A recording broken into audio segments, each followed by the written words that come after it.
लिहावं की कुणीही ते पुसू नये, असं काही लिहावं की कुणीही ते पुसू नये, आणि पुसता येत नाही म्हणून काळाने रुसू नये, आणि पुसता येत नाही म्हणून काळाने रुसू नये. असाच काहीसा इतिहास लिहून ठेवला आहे न पुसता येणारा, ज्या इतिहासानं शिक्षण पर्वात एका नव्या क्रांतीचा उदय केला, ज्या इतिहासानं शिक्षणापासून अलिप्त असणाऱ्या तमाम बहुजनांच्या कष्टकऱ्यांच्या मुलांना शिक्षण प्रवाहात आणून त्यांच्यात आमूलाग्र बदल घडवला. नमस्कार, माझे नाव आर्या माने. माझ्या शाळेचे नाव श्री कल्लेश्वर हायस्कूल टाकवडे. मी इयत्ता 5वी मध्ये शिकत आहे. मी आज तुमच्या समोर कर्मवीर भाऊराव पाटील यांच्या विषयावर भाषण सादर करत आहे. बहुजन समाजाच्या लेखी जाणिवेचा प्रवाह अजून आला नव्हता.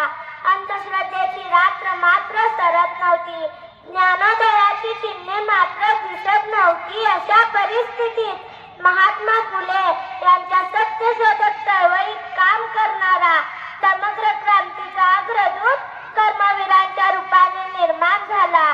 कर्मवीरांचे प्राथमिक शिक्षण हे सांगली जिल्ह्यातील विटा व इतर काही गावांमध्ये झाले. ते लहानपणापासूनच कुस्ती खेळणे, मल्लखांब खेळणे व पोहणे या क्रियांमध्ये पटाईत होते. कर्मवीरांना सारा बहुजन समाज त्यांच्यापर्यंत खऱ्या अर्थाने शिक्षण पोहोचवून त्यांना जागे करायचे काम कर्मवीर भाऊराव पाटील यांनी केले.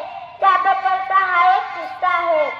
एकदा कर्मवीरांच्या घरी काही पाहुणे जेवायला आले होते. आता गोडधोड जेवण बनलं होतं. जेवायच्या पंक्ती बसल्या आणि नेहमीचाच आलेल्या पाहुण्यांचा एक प्रश्नच असतो, काय करतं तुमचं पोरगं? बस हाच प्रश्न त्यांनी पायगोंडा पाटील म्हणजेच कर्मवीर भाऊराव पाटील यांच्या वडिलांना विचारला. काय करतात आपले चिरंजीव? तर पायगोंडा पाटील बोलले, खूप महत्वाचं काम करतो. पाहुण्यांनाही जरा आश्चर्यात वाटले. त्यांनी विचारले, असं कोणतं महत्वाचं काम करतो? तर पायगोंडा पाटील बोलले, काही नाही हो, 2 वेळेचं खातो आणि गावभर हिंडतो. बाजूला बसलेल्या लक्ष्मीबाईने हे शब्द ऐकले व त्यांचे डोळे पाणावले.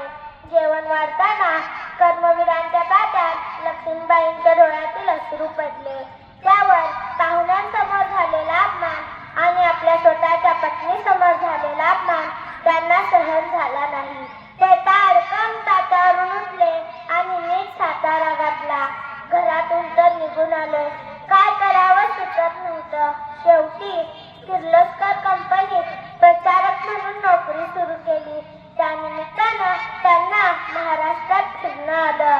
महाराष्ट्रात फिरताना त्यांच्या लक्षात आलं की आजही माझ्या देशात दारिद्र्य आहे. मुलं शिक्षणापासून वंचित आहेत. आजही माझ्या देशात अस्पृश्यता आहे. हे सर्व कर्मवीरांनी पाहिले व डोळ्यात आणि डोक्यात विचाराची ठिणगी पेटली. सारा महाराष्ट्रातील दारिद्र्य डोळ्यासमोर उभे राहिले आणि विचाराचं चक्र सुरू झालं. माझा जन्म कशासाठी? माझा जन्म कशासाठी? मी का जगतोय? हा ध्येय असाच वाया जाऊ द्यावा? शेवटी कर्मवीरांनी थोडा विचार केला आणि त्यांच्या लक्षात आलं, शिक्षण हेच माणसाला सर्वांगीण बनवतं. ते लढण्याची व जगण्याची ताकद देतं. शिक्षण व्यवस्थेसाठी मला काही करता येईल का? असा विचार त्यांनी केला आणि बहुजन समाजाच्या सत्यशोधक मेळाव्यामध्ये रयत शिक्षण संस्थेची संकल्पना मांडून एक छोटे रोपटे लावले. बघता बघता त्या छोट्याशा रोपट्याचे रूपांतर मोठ्या वटवृक्षात झाले व कर्मवीरांनी स्वावलंबी मुलांना कमवा व शिका हा मूल मंत्र दिला. शेवटी इतकंच म्हणेन की हा इतिहास येणाऱ्या भावी पिढीस अत्यंत प्रेरणादायी ठरणार आहे.